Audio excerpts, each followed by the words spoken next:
let me just talk a little bit about parenting with depth. So we do claim to have begun in November last year, but that was more between me and Ram, and how this whole substance of parenting, to say so, came through for the both of us. And we said that, we can work in corporate for ages with leaders and nothing's going to change.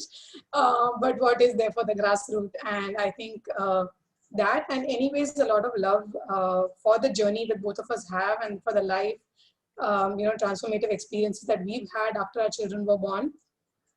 We thought this is again another, portal for individual transformation. So one is definitely the parent-child relationship, but also, all of us at times don't have opportunities at a very young age to open up and to bloom into what we find our essences, and those forms to come out. So this was more of that. So Parenting with Depth is a movement which is aimed at enabling a parent-child bond, and they realize to their fullest potential as individuals. They're, in a very pure way, it's a very sacred bond, and they're in a way enjoined entities, but still separate. So that's what we want to try and unlock over the world. We're very small right now, but we do want to claim to go to places. So with this, how the expression, human expression and potential, which is inherent, comes out. That being said, parents, we believe that parents hold within them, within their being, a very subtle, invisible, but transformative power to bring out, fulfilling life experiences of joy, kindness, gratitude, and sustainable contribution to the world. And I think, we keep talking about the world at large and how do we make those changes. But if every parent could just make that change with the child, I think that would contribute to much larger extent. So when we really say world, we aim at, one entity at a time. Parenting with Depth allows this mystery to unfold naturally by empowering each parent to create their parenting journey from a space of inner well-being. And we basically operate around 4 tenets, which are child-centered parenting, spotting uniqueness, holistic nurturing, and co-creative journeys. That being said, thank you and a warm welcome to all of you. Is my video okay, Ram, or is it? Yeah, we can see you and hear you clearly. Yeah. All right, great. So this time for Parenting with Depth is another new high, because we are now going to listen to the story from the other side. And till now we've had a lot of experts and parents sharing their journeys or sharing their expertise on Parenting with Depth. Today, however, we have, I wouldn't call his journey a fully accomplished one yet. I'm sure he has lots more to do than what he's already done. But yeah, to quite an extent, pretty early in the game, if I can say so, but the right kind of ingredients. So Aditya Shroff, who's also an author of the book, The Best Life Ever, while there is his description that we've given in the intros that we sent out, I'd like to probably give a brief on how I remember him. So we went to school together in a small town, and every day we used to go in a small auto to the school, and it used to be around maybe about 8-10 children. That time, we were not probably very aware about safety and all that, but we all used to fit into an auto and go. So Adi and Adi's sister Mansi used to sit in one of our laps, and that's how we went to school. At times, we even sat in the space behind, right? So as we grew up, Adi was very young, so he used to go fit into one of the spaces. Yeah, it was fun then. And to touch base with Adi after those years, we've not been too much in touch. But when me and Ram were talking about what is it that we do a little different in our Sunday expert sessions, and what came to mind was Adi at that point in time. So Adi, a warm welcome to you as well, and thanks for coming in. Without me rambling anymore, I'd like to kind of hand this over to you now, Adi. Yeah, thank you so much, Ram and Shraddha, for having me over. So, today it's a beautiful opportunity. It's an honor for me to be on this platform, and I consider this an opportunity to represent children, represent my generation, and be grateful to the parents and be grateful to all that they've done for the children. I think I couldn't probably, not just my parents, but for parents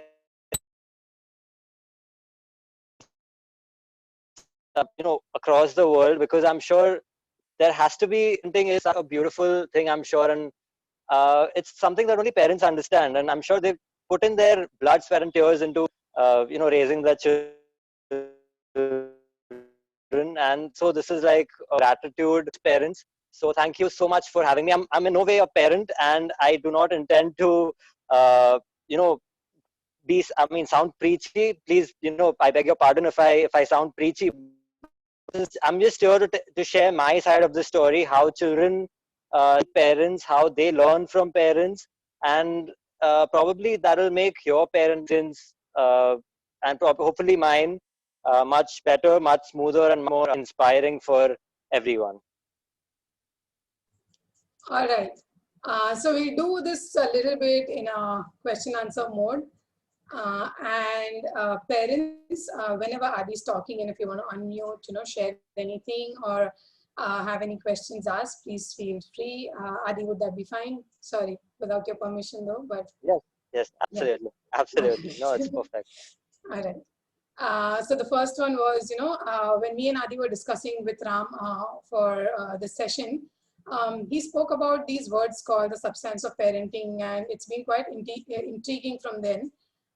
For me to even, base around the whole thing of what is the substance, what is it that they're holding. So Adi, what does that mean for you? And what are few of those qualities that your parents held for you, which helped you direct or build inner capabilities, what you've achieved today? Right. So I think one very basic and one very fundamental thing that I can think of right now is that parents have always been an example. There's a well-known proverb that says, children will always follow your example, not your advice. And this is in retrospect, obviously, I look back and I see that every single step, my parents have shown the way by doing it. They've never told me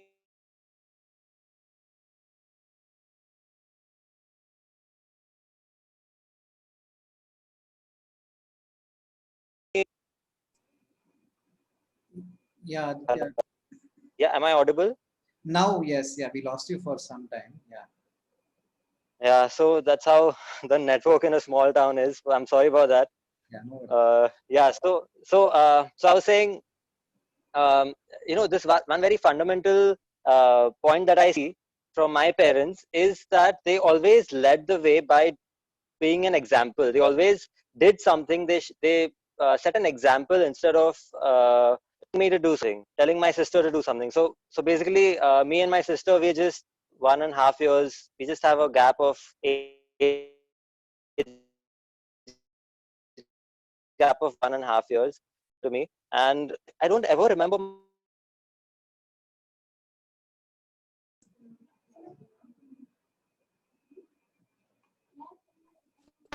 my parents telling me to do something. They've always been there. They've set an example, and that's what I've followed. So I think that is one very primary fundamental thing that a lot of uh, us can probably learn from, that children will always follow your example and not your advice.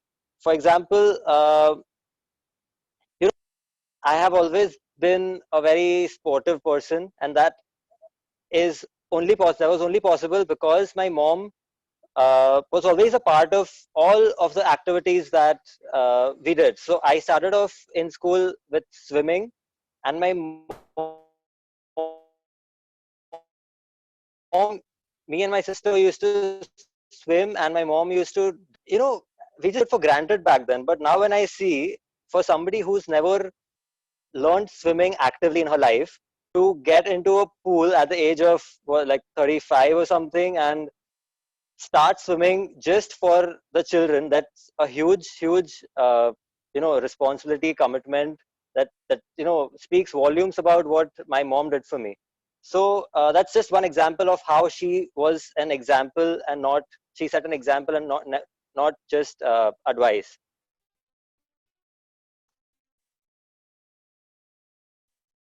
So yeah, I always believed everything, I mean, every point of at every step in life, the amount of time you can give your children is still going to be better than any, like, the best of kindergartens or the best of schools, and nothing will ever replace the time that you're able to spend with your children. So I am thankful to my parents for having spent like a lot of time with me, and that's how probably even today I am extremely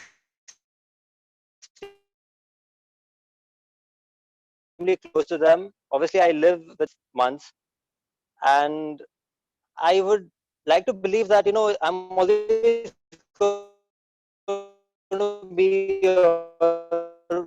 living with them, and change, but I'll always be as close to them as I always have been. So I think, yeah, that I hope that answers your question. Yep, thank you. So let's probably then move on to the next one. So um, I do hear, and probably there's a little bit that I could add to, and I'm sure you'll bring it in your conversations next, is the part of simplicity. So, even when Adi's quoting these examples, which are very simple, but I think that's the real piece of the journey that he's bringing in, in these very small moments that we get together with our children, and how they impact the memory of the child. So they may be even something as small as how a parent helped you get to sports, or in all those things. But it is those impressionable memories and impressionable minds that we're dealing with, and therefore a lot of these small nuances is something that you may hear from him. Adi, are you able to hear me for your connection? I I think he's dropped. I think he's trying to join back. Yeah. So we'll wait for him to join in. Ram, in that case, till he comes, do you want to talk about the brochure so that we don't really, we make up for the time? I can do. Yeah, we can hear you now. Sorry. It's terrible. I don't understand why it's so bad today. No worries. Maybe, yeah. Anyway, so yeah. All right. So we'll go on, Ram. We'll take the next break, if at all. Yeah.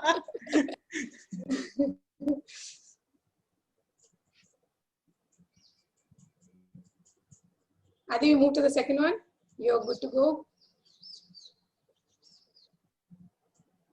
Adi, if it helps, I don't know if it'll help if maybe you could try switching off your video. Maybe it'll help you get some more bandwidth for the audio, just for a while. Okay. I know seeing you is much better, but then like the image isn't bad either. Yeah, manage the image. Am I audible? Am I audible now? Yeah, it's clear. Yeah. Very clear. Okay. So we move on to the next one, Adi, which is how and when did you really, gain clarity on what you want from life, and what as an individual made you so grounded? Uh, okay, so this was actually one of the points that I wanted to discuss, and uh, clarity in life. I think it has definitely come from um, watching, like watching elders, watching the older generation, and spending a lot of time with them.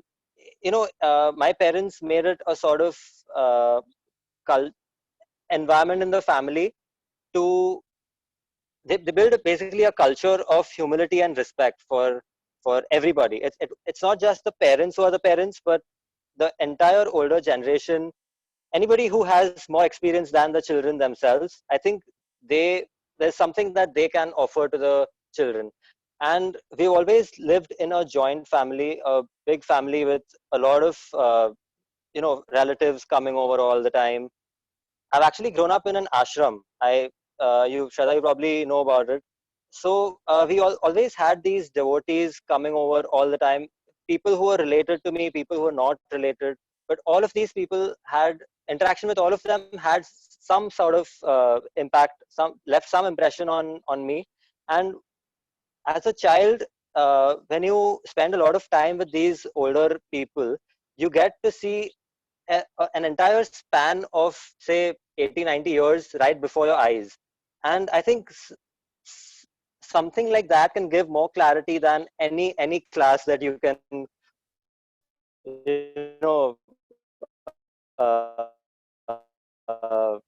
probably offer in the world. I'm very lucky to be able to spend so much time with all of these old people. In fact, a lot of the stories in the book have something to do with the lessons that I've learned from these older people.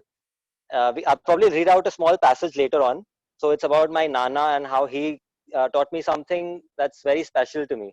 So we probably take that up sometime later.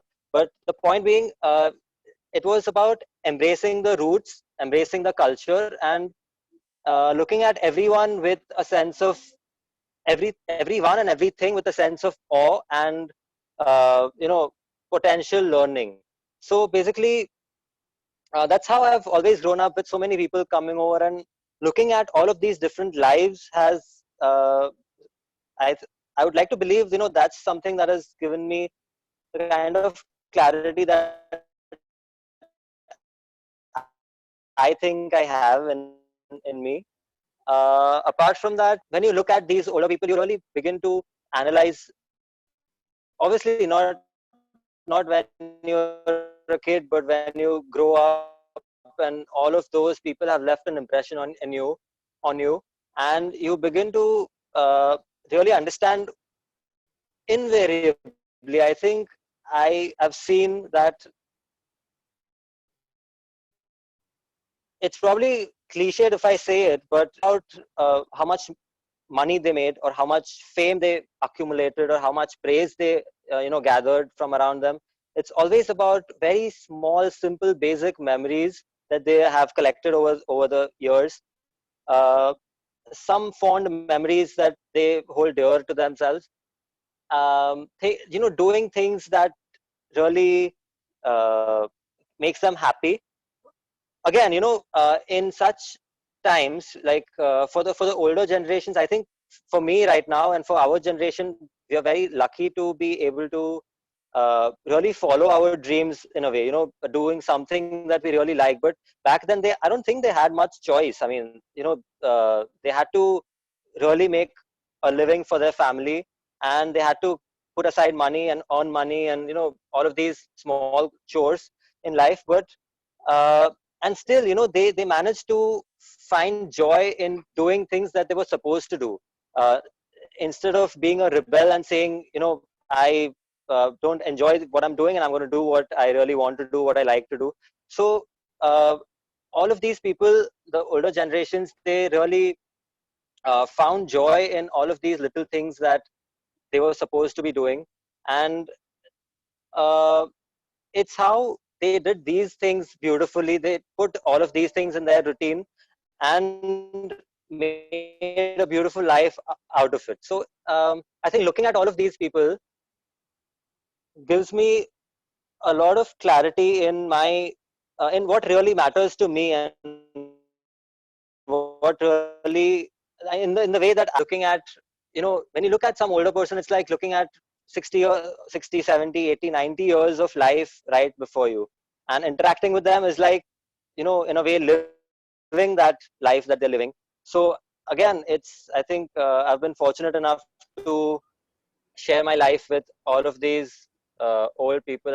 Currently in the house, there's my Fui, that's my father's sister, to whom I've dedicated this book, because again, I'll come to that at some other point, but she is the one who taught me and my sister very basic English. And, coming from such a small town where they hardly speak English, obviously we went to an English medium school, an ICSE school, which really helped. But to start with, she was the one who kept telling us stories from her life and from, the stories that she'd heard before.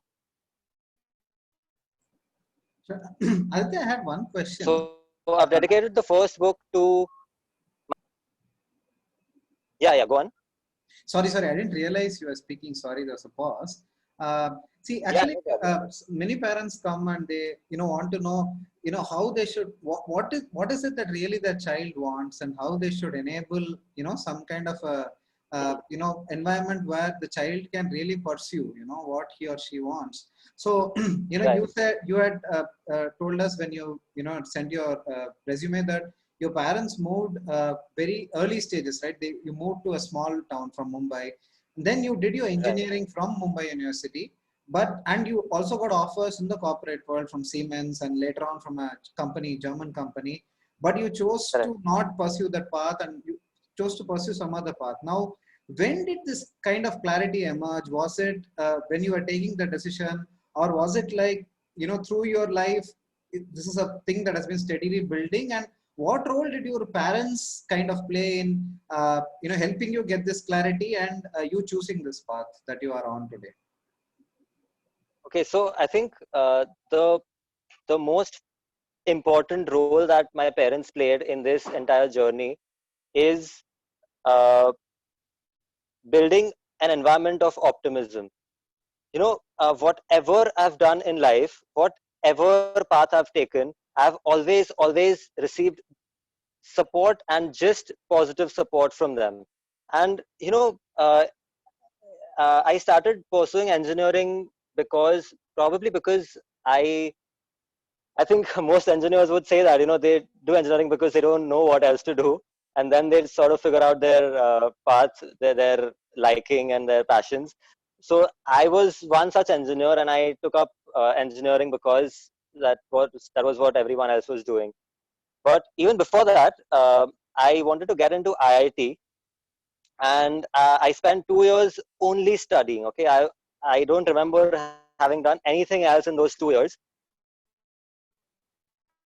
And so I was in Bombay that time, and my mom used to take the early morning, staying at my and on weekends my mom used to take the early Adi, I don't know if you can morning hear us. crowded train from the small station of Pardi that I stay in, and she used to travel all the way to Mumbai, just probably get me some amras if it was the season, and such things that it makes me really I think he'll add. sacrifices that she'd put in for those 2 years. And then, hello, am I audible? Hello, You're audible am I now, am I audible? Adi. Okay, I don't know what you missed, but yeah, No, I'm so audible, right? yeah, there's a little bit that I got that, how she used to travel to Bombay over weekends for small things that you'd like. Um, Yes. yeah. Yes, so basically, the amount of sacrifice she's put in over those 2 years, it's probably more than what I've put in. And when those 2 years, when they were over, and I gave the IIT entrance exam, and I didn't get into IIT. I was shattered. I was shattered more for my parents than I was for myself, because the amount of sacrifice that I could see right in front of my eyes, how much they did for me. And then suddenly I didn't make it to IIT, and and the results had been out, and I told my parents over the phone, obviously. But the first time I met my dad, when it didn't come out, he was smiling and he hugged me, and he's like, "Why are you so upset?" And I'm like, I obviously burst into tears because it was too overwhelming. It was 2 years of so much hard work, and then finally nothing out of it. Hello. Yeah, Aditya, we can hear you. Yeah.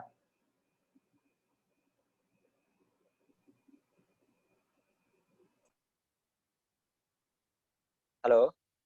Yeah, can you Adi, hear us, Adi? Yes, yes, yes. I'm Yeah, yeah, sorry, we can hear lost it you. Please again. go ahead. Yeah. So okay, okay, all right.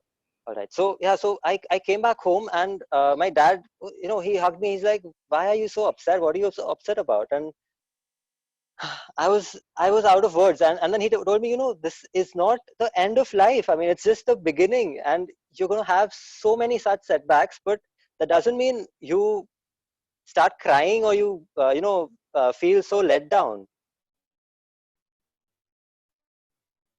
And this was just in my life, and it really made me feel so warm and so taken care of. And it has in a way made me look at all setbacks with a kind of laughter, just laughter, and basically just laugh off setbacks and just learn from them.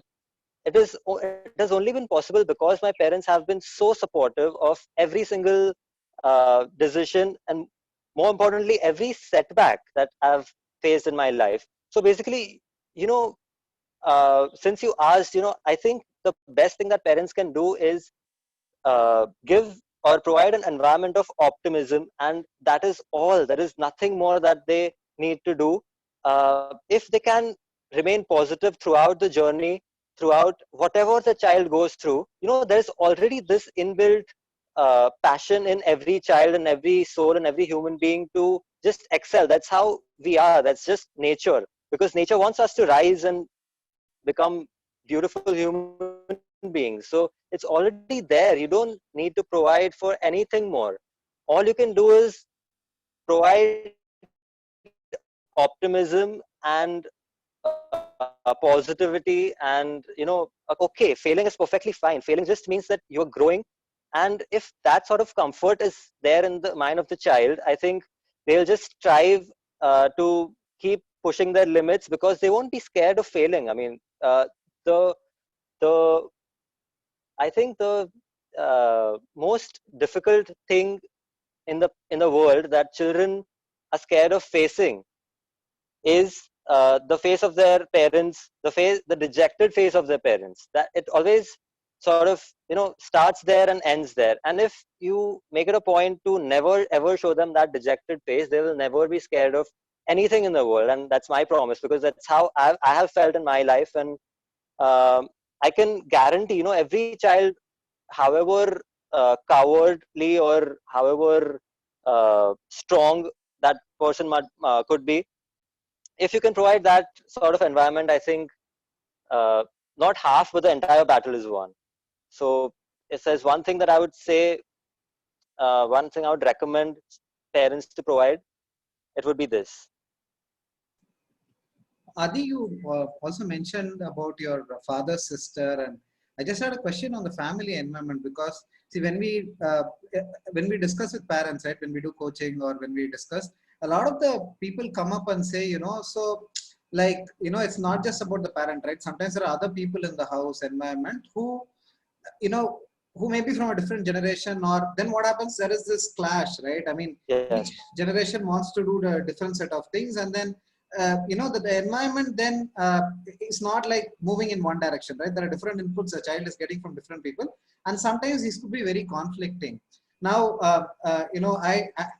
what kind of an environment did you have? Like, obviously your parents provided a very optimistic environment. How were Hmm. others around? Were there any difficulties, and how did your parents handle that kind of an environment, if at all there were any difficulties? And I don't know which all relatives are sitting around you, but I'm taking this liberty to ask you this question. So Yeah, yeah. No, so like I said, I have grown up with so many different kinds of people. Some people who I they were not related to me in any way, but just because they were devotees of this spiritual guru that we follow, and because I've grown up in this ashram that my parents take care of, I've had the fortune to interact with them. And again, one thing that I would say is, if I think my parents really made it a point to uh, I mean, for me and my sister to make it a very big deal to embrace our roots and our culture. So there was this kind of humility and respect for all of these different generations and different people. And I don't really think, see, again, now when I think about it, I realize there have really not been any sort of clashes in the family or in the situation in the entire family. Yeah. So again, it is because everything was taken with a sense of positivity, and everything, people were sort of optimistic about everything, even when something came something came up from the side of me and my sister. If probably we would suggest, if we suggested some other path and the parents were in the opinion, or somebody, the elders were in the opinion of, suggestions were considered wisely. They were, I mean, even rebellions were considered with a sense of optimism. So I really don't remember anything like clashes, because they were not considered clashes. They were just considered a different point of view, and that has encouraged a lot of growth, a lot of considering different decisions and actions. So I think, again, the answer would be to maintain this environment of positivity and optimism intact in the family, and then whatever problems, whatever clashes happen to come in the way, they're all taken as a a way to understand others points of view and grow along with everyone. So I think it also has a lot to do with how you're going to face life, because in life, once you're of a certain age, you're going to have, not every advice will agree with the other, and how you take all of that with a sense of positivity really determines how well you'll probably do in life. So yeah, I think that's how they, in the family, we dealt with all of these clashes, so to say. I think one thing that I'm strongly getting through all the threads of what you're sharing is that early in life, when you have experiences of humility or respect or optimism, Mm, are the three things you're talking about, and right. actually nothing else, right? I think that's what you then tend Yes. to become, right? That's the substance Yeah. that you become, and just also by Correct. Correct. So yes, yes, yes. Go on. yeah, just about 2 more minutes, Adi. Just want to weave this thread together. So I think the diversity of people in terms of age and thoughts that come in, right? And I think most of the rebellion that we see coming in is also, it kind of, it may stem from a couple of reasons, but what is coming up for me right now is one part of rebellion is the lack of understanding for the need for where the child comes from. But another one is just to be able to accept a different point of view. So, as parents and as, it's different, Adi, to a lot of extent, your world is different from the world of others, right? And Therefore, it gets much more challenging for other parents. But what I'm really picking up very strongly is, therefore, what is it that parents as a substantial should focus on? Things are going to happen, environment is going to be different, and Yes. not all of us are lucky enough, to have the kind of people that you had initially in life. So a lot of us just are still discovering our patterns, removing those which are not good, and living those which will help us progress. Yes. Fortunately, Yes.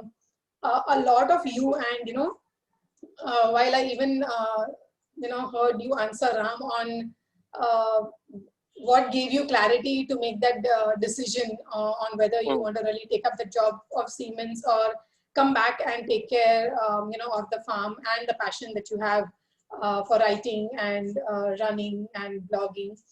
Uh, and that kind of made me realize that it is not in that moment of taking that decision that gave you the clarity to make that decision, but it is Right. these experiences that moment didn't really become big. It probably just naturally came in because that's the way of life, Right. and that's Right. what's built into you, right? This Right. way of life. And thanks Correct. for sharing. I mean, I was like, when you were saying this, all this was going in the back of my mind, and then I'm like, okay, how do Yeah. I build in optimism, humility, and respect in Kiara? That a lot of Yes. Yes. Kiara is my daughter's name, but so Yeah. So how open is she to having diverse views, and these things do come in. So there are children who do differently than what we do in our family, and then she right. comes back and she does tell me that but this is not how it is supposed to be done, and then I have to we kind of sit to have a different conversation to say that this is also how people Right. do it, and it's okay Right. because that's what's made them right through their experiences. So Yes, yes, yes. So no, so I totally agree with you. I'm one of the fortunate ones to be able to share my life with so many people from the older generation. So I agree, it's not possible for everyone to provide such an environment for their children. But but I have certain ideas in mind which are universal for everyone, which you definitely, it doesn't matter where you are or what kind of environment you uh, provide for your children. There's something that you can definitely do, and one of them I think would be training your children to live a minimalistic life. This is something that's possible for everyone, and I think people in cities more than anything else need to take care of something like this, because my father always told me, I think I've spoken this like a lot of times on my blogs and on Instagram, but I'm saying it once again. My father always told me there's nothing that can beat a simple, frugal life. And I used to not really understand um, what he means when I was a kid, but it makes more sense than ever now. And you know, uh, I'm I'm not targeting anyone. I hope I'm not, but I've seen children with one child with 100 different toys around him, and I'm like, this is just an example, right? It's just an example. But if you build a sort of environment where you value every little thing that you have, every little thing that you can afford or own, you don't have to uh, you know obviously there's a lot that people these days can afford, but it doesn't mean we buy it all. Nature has space for our needs, but not all our wants. And if this one simple thing is understood by everyone, I think most of our, not just financial issues, but even environmental issues can be solved by this simple principle. So yeah, and not just about toys, but also about something like food. Like we these days we eat a lot more than what is required, and children, parents, they fuss over their children. They just stuff them up with like so much. Like they just go all out, and Hello, hello. Yeah, we can hear you, Adi. Hello, hello. Yeah, we can hear you now. I'm so sorry for this. Anyway, so yeah. Um,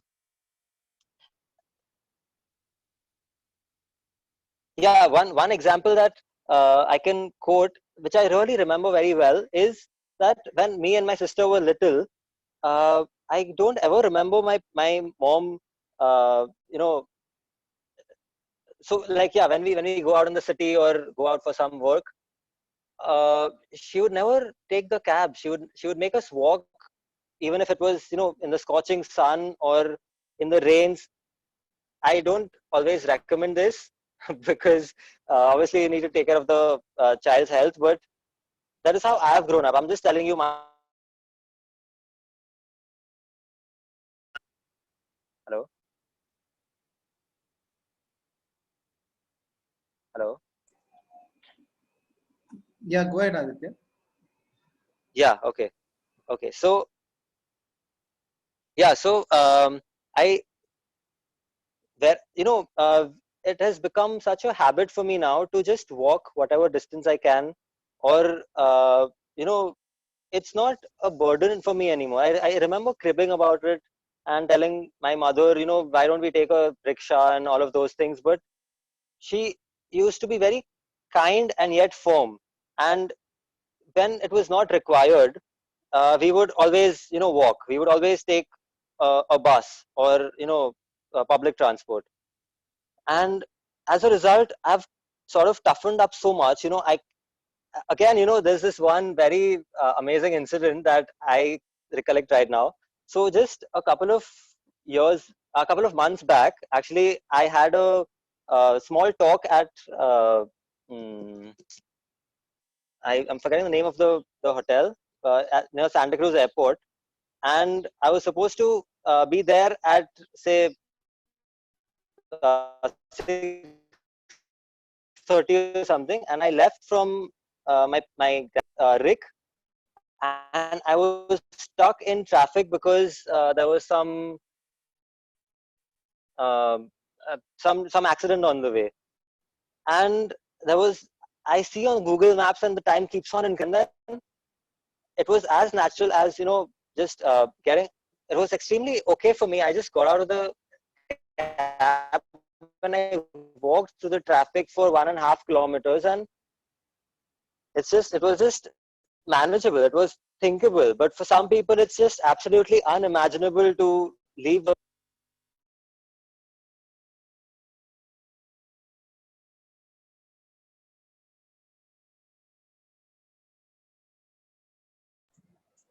Is it my network or No, I think we lost him Adi? temporarily.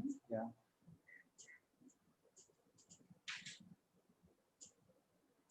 Hello, hello. Yeah, Adi. Yeah, I think you're back now. Yeah. Yeah, can you hear us, Adi? Sorry. Yeah. Yeah, go So ahead. Go ahead. yes, I can hear you. Yeah, I think there's some lag, but I'm able to hear you, and I think you're able to hear me too. Yes, yes. Okay, okay. Yeah, so I don't know if you got that incident I was talking Yeah, about. Yeah, so I think it was possible only because my parents toughened me up so much with all of these, using only what you need. That was such a fundamental concept in my growing up times, and I still, currently I'm proud of being a minimalist, and I really love this way of life because then you have the bandwidth for so much more. You have the resources, the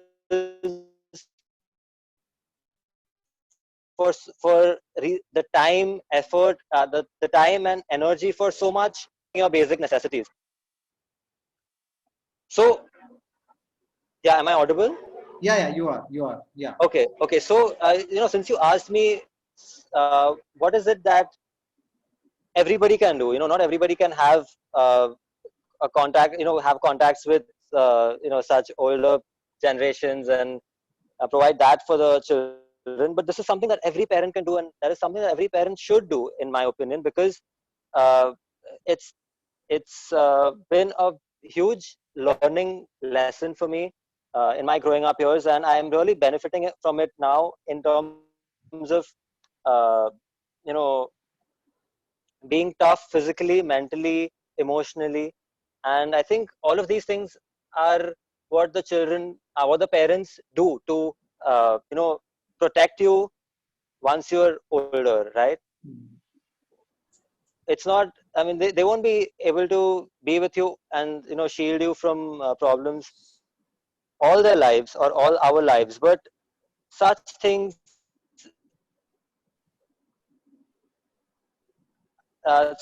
something like this is that what they can do to shield the children from in the future. um, yeah, I think so. Also, for example, living, being close to nature. Again, it's not possible for everyone to live in a farm to trade going to, say, a park over going to a mall on a Saturday evening. And it's the kind of, it's such small decisions that you make that is going to shape the uh, I mean, that's going to leave an effect on the child's mind. If he's seen more parks in his childhood, he's obviously going to be closer to nature and choose nature more than get away from the city. But whatever bandwidth you have, whatever possibility there is of being uh, close to nature, is something that will really help, because I think nobody teaches better lessons than nature. Really in sync with nature. I think Shraddha would probably agree, because growing up on a farm just like I have is a very special thing and really phenomenal. And they'll always go a long way in terms. And I think that's the need of the hour, especially because we're facing such environmental issues and being grounded is another thing that you really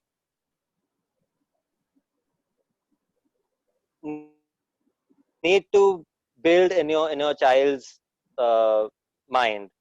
Everybody can do, right? It's not just that you need to be fortunate enough to share such things with your children. uh, Again, I think another point that I would put in here would be that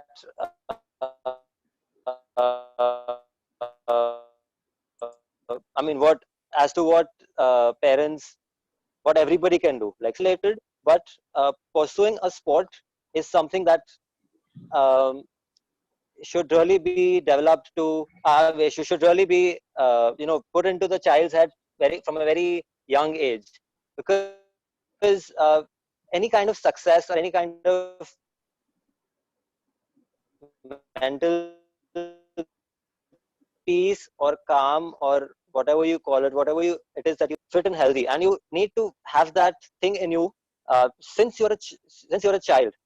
And so like my mother, like I said, she used to accompany me and my sister to the swimming pool, and then when I started playing football, she used to drive me to the football games and uh, you know be there at sports days and encourage um, physical activity all the time. And physical activity is also something that grounds you, makes you more humble, because for a sport like running, for example, that I pursue right now, it's always a very beautiful thing to test your limits, to sort of push your boundaries, and you realize how limited you actually are, and yet how infinite you really are. So it's a paradox, but that's what running has taught me. In a way, it has helped me uh, use that aspect of not giving up, when the mind is saying no, when you're tired, when you don't want to run, and yet you push your limits, you just go against your mind's wishes and you run. Such situations are numerous in life. There's this always so much oppression when you want to do something different, when you want to do something new. There's oppression from the society or any kind of things that a lot of things that go against you, and yet how you persevere in those situations is what defines how successful you're going to be. So sport is one thing that teaches you a lot more than just gives you a lot more than just physical fitness. So I think that's one other thing that parents can be careful of and encourage in their children. So I think these are some things that you can. Are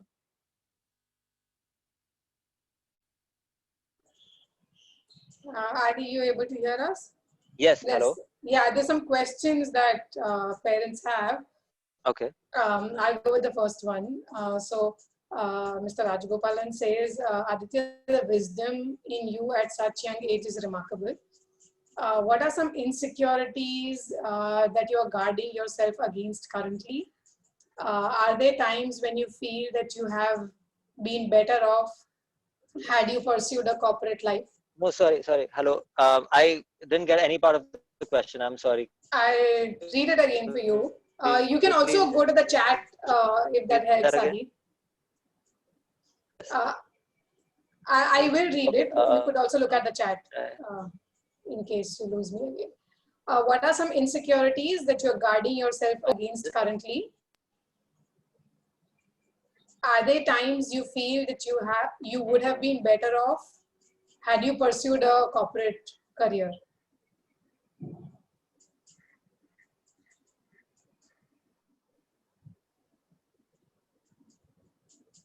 Yeah. Hello.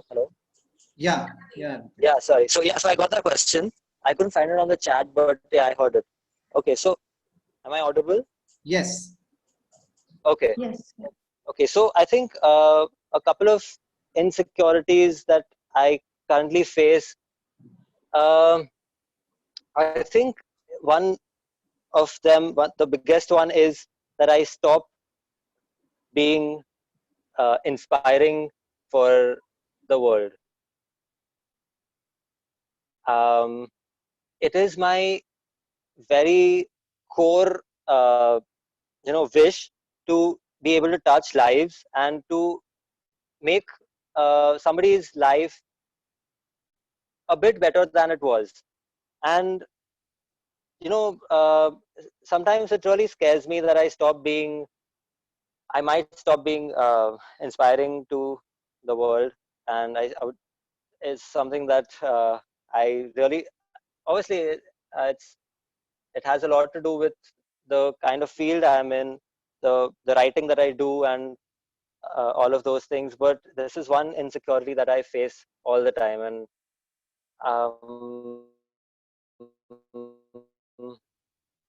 yeah. So coming to the second part of the question, I think I saying the same thing over and over. Yeah, am I audible? Yes, Adi, you are. Okay, so this is one very uh, one thing that my mom used to say and says it all the time, and that is whatever, just believe and firmly believe and have full faith in the fact that whatever step you've taken in life is and will always be the best step that you could have taken. So it's something that I've always, just it's been ingrained into me like so firmly that I don't even think the other way.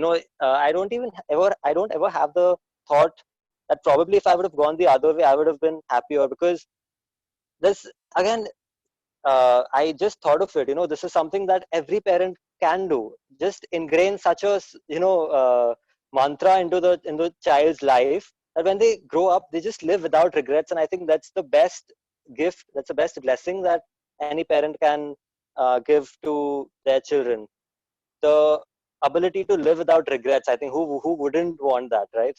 So I have never really considered the other option. Once I'm on this path, I think I couldn't have been happier doing anything else and pursuing any other, alternate career options, or what to say, yeah. Thank you. The couple more. So one is, did you ever compare your life with kids around who have more while your parents lived a minimalistic life? Yes. I think I clearly remember. I'm audible, right? Yes, you are. Okay, so I clearly remember.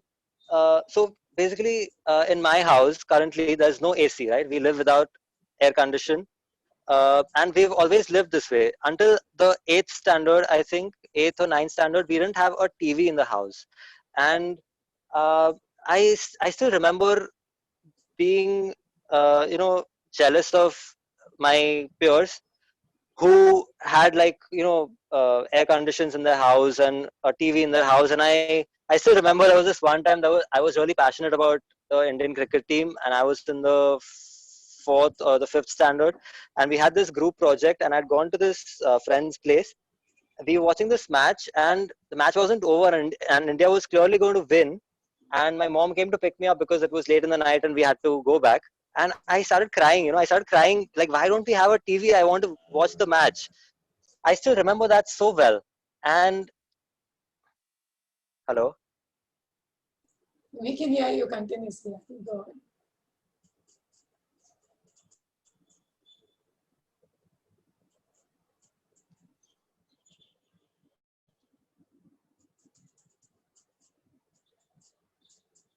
Hello.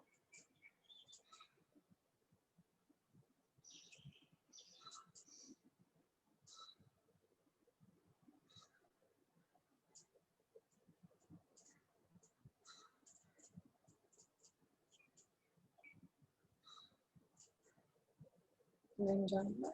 Hello. Yeah, Adi. Yes. I'm sorry. Yeah. Yeah, I can hear you. Can you hear me? Yeah. Okay. So I don't know what until what part I was audible. So no TV at home. Yes. Okay. So if we didn't have a TV in the house until the eighth standard or something, and I still remember this very clearly. There was this one time I'd gone to a friend's place for a group project, and there was some India Pakistan match going on, and I was really passionate about the cricket team back then. And I was probably in the third or the fourth standard, and I still remember, my mom had come to pick me up again. India was clearly going to win. I wanted to watch the winning, action, but we had to go. And I still remember crying. I was telling my mom, why don't we have a TV in the house? Like, I just want to watch cricket. But definitely, there was a sort of resentment at how minimal, at the kind of minimal lifestyle that my parents made me follow. But trust me, there's absolutely nothing that I would change if given a choice now. So it's all about the children growing up and maturing and realizing, looking back and realizing what their parents did for them was uh, amazing. So I think, so definitely, yeah, I mean, there was some kind of resentment, and I wanted my parents to, even I wanted an AC in the house. Like, why don't I have an AC? Like everyone, all of my friends have ACs in their houses, and it's so much fun to be in a room with the aircon running. But now I look back and I realize I can survive almost anywhere. I don't need the AC. I don't need distractions in the form of a television or all of those things that people can't live without. I mean, I really don't need all of those things in my life, and it has been, and I'm absolutely comfortable without it. It's not that I am forcing myself in an unnatural way. So all of these things have been possible only that my parents had. So even at the cost of the children being a little, disappointed or unhappy with a minimal lifestyle, I think it still makes sense to go ahead and follow it. Thank you. Rajgopalan, would you actually like to unmute and ask your next question?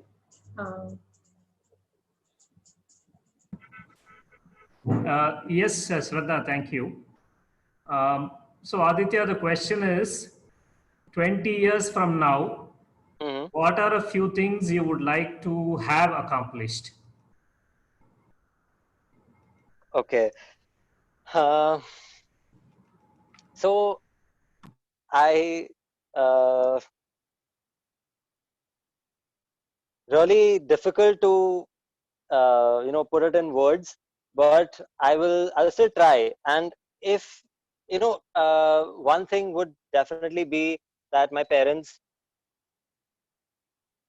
be proud of me, which they already, I mean, they've never told me that they're not proud of me, and I'm sure, they already are proud of me, but I would just like to continue this trend. That is one thing that is very important to me. And secondly, I think I want to, like I said before, make a difference in people's lives and make them see how beautiful, how amazing, how joyful this life can be. And you know just give them a glimpse into what their true potential is, how much they can really make of whatever they have, whatever they're blessed with. And uh, yeah, I think even if I make like a small percent of impact on somebody's life, I think I uh, would be happy. So this is the kind of uh, you know wish that I have in my heart all the time. And I hope, not say 20 years from now, but uh, starting today, right? Like starting today and for the rest of my life, I would like to believe that this is the sole purpose of my existence, of my time on this planet, just to be that spark of joy in somebody's life, and make this place the beautiful place that it ought to be, right? Yeah. So Raj Gopalan says that's the spirit, and grounded but yet ambitious. Thank you, sir. Um, yeah, and Adi, definitely a lot of prayers for your journey for sure. Hmm. What, yeah, so what I'd like to share right now is that it sometimes takes so much for us when we work with parents to say that there are Hmm. certain forms and there are certain essences in which you live your forms, right? Right. And when you're sharing these things right now, it like a big part of me feels so settled when I see you talk only about the essence again and again, right? And forms will emerge as in when you grow. Yes, yes. But yeah, I think, so yeah, I think, a lot of, I'm sure you would agree, with all of these wonderful courses that you offer. You do offer courses also, right, for parenting? Are you planning? we no so till now we've been doing morning meditation with parents and the Sunday sessions, but we've offered one out right now. Okay, okay. Right, right. Okay, so basically, yeah, so I'm sure you would agree, but parenting, I think, is I'm just sharing my point of view and my thoughts as a child and how I see parenting. But I think it's all about these little shifts in consciousness, shifts in awareness of about how uh, you raise your children, more than a lot of concrete rules or some unnatural means. So I think I always believe it's all in these small details that the essence really lies.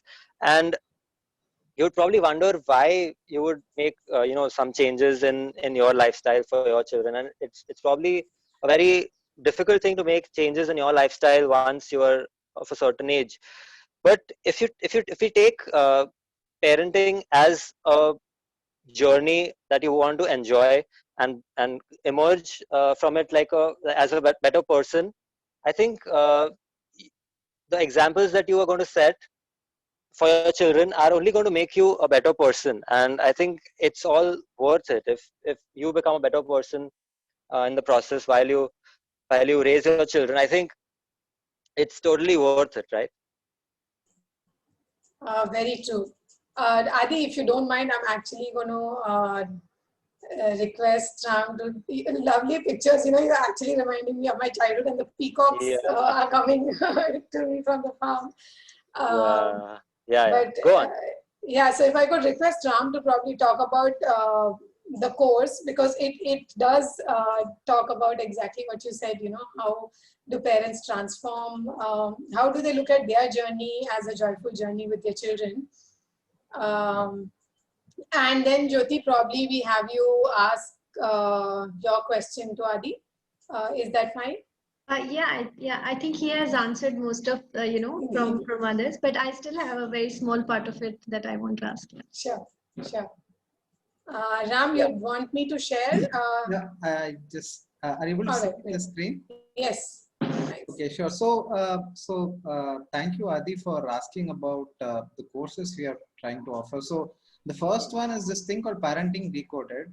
So a lot of parents have come to us and said, you know what, yeah, generally we learn a lot of stuff from the sessions, but then is there a way to, have like a focused, set of, like, for example, we face a lot of challenges in our journey. So how do we solve for these challenges, and then how do we get to understand what does the child really want, right? How do we figure that out?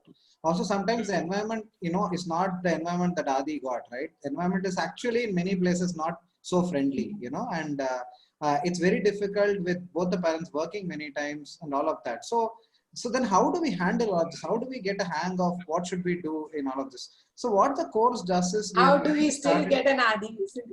Yeah, out of all of this, how do we still get an Adi out, so then so the thing is, next we are planning to start this next week. Of course, the time we proposed on the screen, but then we can decide a mutually convenient time based on what works for the batch. What we are planning to do is, this thing probably captures it very well. So for a child, for example, you'll be able to identify what is the core purpose. Like every child, every human being on this planet is unique. So, what is it that gives joy to your child? What is the core purpose, or what are the strengths of the child? How do we get a sense of what are the needs and aspirations that the child wants? And so that's one bit of it. Then so this is about your child, right? About the parent, as a parent, knowing yourself better, knowing your parenting approach. What is the style or approach that you are following? What are some of the strengths in that approach that you can really leverage to, do things better? And what are some of the challenges you are currently facing? And many a times, when this challenge comes, what happens is, we react from a surface level. To solve the challenges, many a times it may be, prudent to go, within and see which part of the being is this challenge really coming from. So how do we even understand the internal landscape of your being, right? I mean, is it just one whole thing? Does it comprise of many parts? So all of that. So then once you have understood this, how do I then craft practices, that I can do every day, so that, I can solve for these challenges, or strengthen whatever is needed to be strengthened, etc. And, how is the family environment? How do I make a sense of it?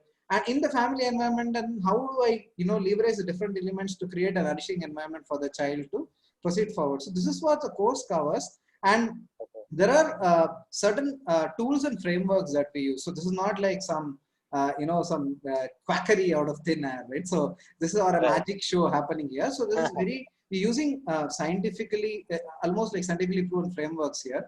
So first, there is a tool called instance profiling. This came out of PhD research of Dr. Uma Narayanan at IIT Madras, and it's been validated across many people, and we are adopting it to parenting.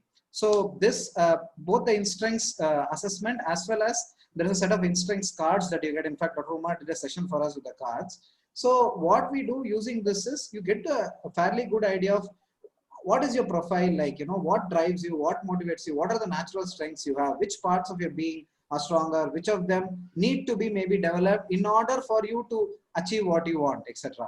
Then discovering who you are at the core. Then the practices we spoke about. So there is a detailed matrix of practices that we have. And then based on your situation, based on what use your composition and what are your strengths, you can decide what kind of practices do you want to make for yourself and do every day in order to get a better parenting journey for yourself. And then a way to journal your thoughts, celebrate small wins in the journey, of moving towards that co-creative journey. And then, if there are challenges, yes, I have challenges, write it down. I'm able to reflect on it and say, yeah, I did that, I shouldn't probably have done it, I could have done things better. So all of these things. And along with that, there are these 2 books written by Arul, who has also taken a couple of sessions for us before here, expert sessions. So these are additional, they don't come as a part of the course, but these are highly recommended because they give a very detailed perspective of both what are the different parts of the being that we have, as well as what kind of practices can you then craft to be in the moment and to do. So that I would say is like an overview of the course. We will be doing it across 13 sessions, and each session will be every weekend. So you have enough time to practice and come back to us saying, you know what, this is what we have thought, this is what we have done, here are the results, this worked, this didn't work. And then we can also learn from each other, because both Shraddha and I are also parents, as well as we are other parents. So a lot of the times in these courses, there's a lot of learning that happens from each other. So we try and facilitate an environment of safe environment where you can come and share what you have. Other parents also share what you have, and then it's like a collective, it's like a friendship kind of a group, a family kind of an environment where we try and understand each other's problems and try and solve that with all these tools and all of whatever little expertise we have gained, over a period of getting to understand this. Anything, Shraddha? Do you want to add anything? No, actually what That's caught my amazing. attention, sorry Adi, uh, go on. Yeah, go on. No, so I was just saying that what caught my attention when Ram said was, it's like a family, and it's so true because these days, we live in nuclear families, may not have a lot of people, and there's also the saying, right, that it takes a village to raise a child. And for, linking it to Adi, what you went through, having so many adults, different adults in your life to have given you those perspectives. So thank you, Ram, for bringing that quality to this course today. Adi, you were sharing something, and then probably we'll have Jyoti ask you a couple of questions. No. So I was just, intrigued by this entire course that Ram described. So yeah.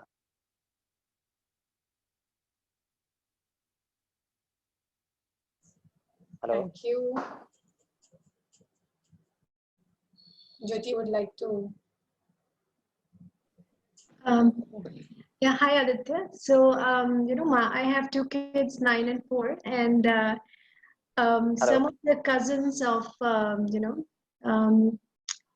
my kids, and they are actually the role models of my kids also. But they are very much into, the external image. How appearance matter to them, and like friends matter more than the parents at this stage, when you're teenagers, for most of the kids, I would say. So I'm wondering, my kids are still away from the teenager time, but I'm thinking, how to keep them focused and, keep them close to the parents.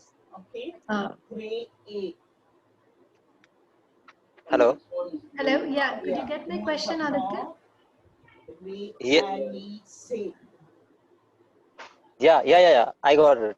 Okay. So I think to answer that, I would say I was no different. I had my mom still, sort of reminds me of the kind of phase that I was in when I was a teenager, and things that she didn't like about me and all of those things. We just laugh it off now. But I think it's going to be a phase in everyone's lives and in every child's life. And I think it what really matters is how close you're going to be to the child, and how openly you can keep sharing things. Although from my experience, I think I can say that I wasn't very close to my mom during those teenage years. But because of the kind of upbringing that I've had uh, before these teenagers, and the kind of relationship that I share with my parents now, I think uh, during those couple of years things were a little different. But then they mend themselves and things go back to being amazing. So it's just a phase that's going to happen, and it's just the intensity that's probably going to vary. And I was no different. I can tell you, I was no different. I was one of those teenagers. But you now, I mean, I can now look back and see how the values that my parents imparted into me have made a difference. How I have, learned from all of those mistakes sort of mistakes or the experiences that I've had as a teenager, and I can now, afford to laugh at those uh, experiences or mistakes.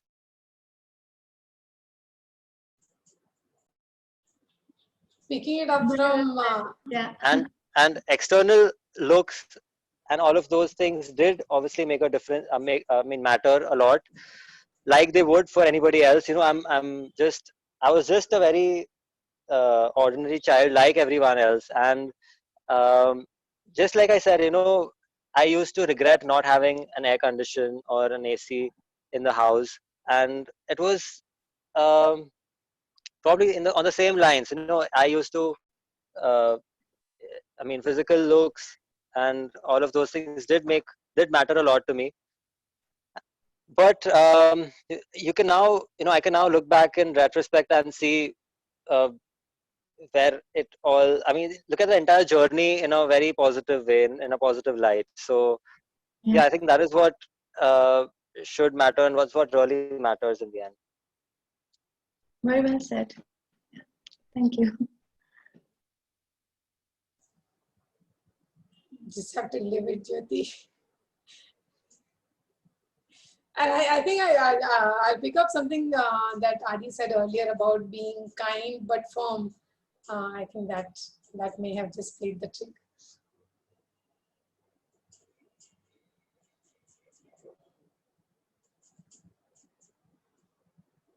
So I guess that's it. I'm sorry, Mr. Gonzalez, there was background and that's why I did.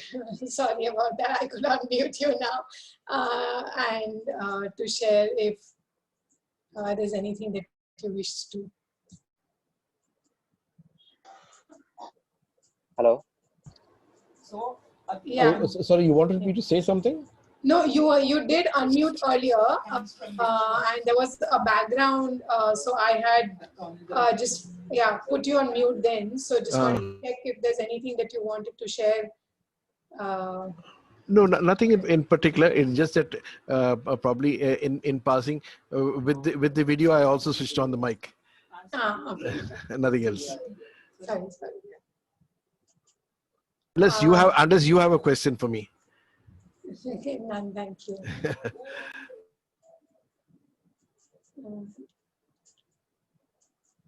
Ram, you'd...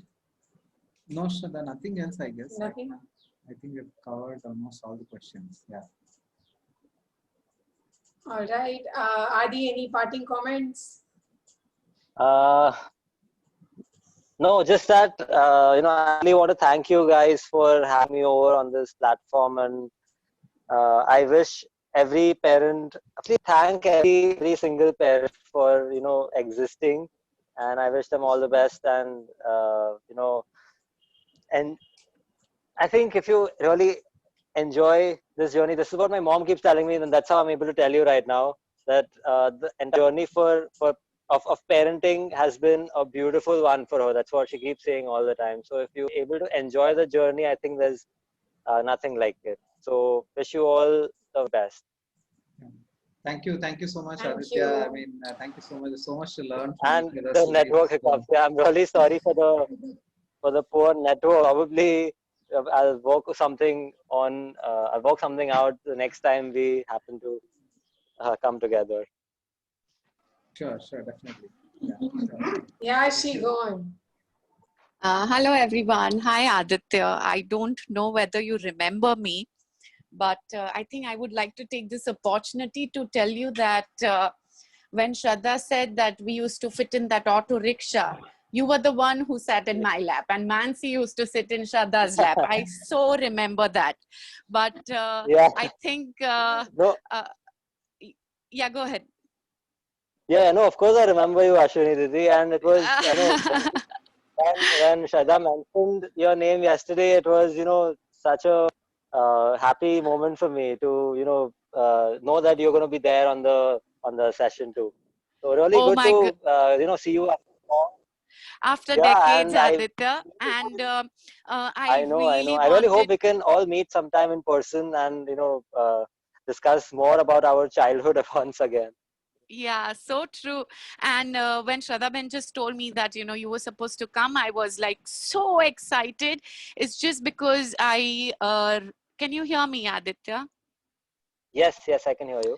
Yeah, because I read your book like a year back or something like that. And it was so impressive, Aditya. I mean, it is so inspiring for us. I mean, you have experienced such beautiful journey of your life. And I so wanted to take this personally, that I wanted to get and connect with you just to tell you that, a boy who sat in my lap, whom I just knew like a little small boy, is with so much full of wisdom at this point of time. And yes, you do teach us a lot, and it was very inspirational. The book is awesome. The kind of understanding, the maturity, and the wisdom you possess at this point of time is totally hats off. I mean, no words for Thank that. you so And much. Thank you so much for so being so kind. so yeah, so nice. So happy for you. And yes, I can't forget this. I mean, I mean, so thankful to auntie and uncle, because in those times we used to pluck those strawberries from your farm, and those were the only exotic fruits for us to eat.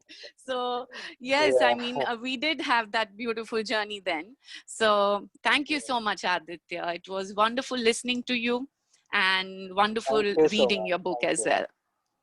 Thank you so much. Thank you. Yeah. Okay, guys, can I say something? Yes, Auntie, I'm please. so Most proud of welcome. you all. I just can't stop smiling. My eyes are also smiling right now. God bless you all. Thank you, Thank you so Mama. much. Thank you. Yeah. Thank you so much. Thank you, everyone. We'll very soon in the Everyone. next couple of days get back to you with details of the speakers for the next session.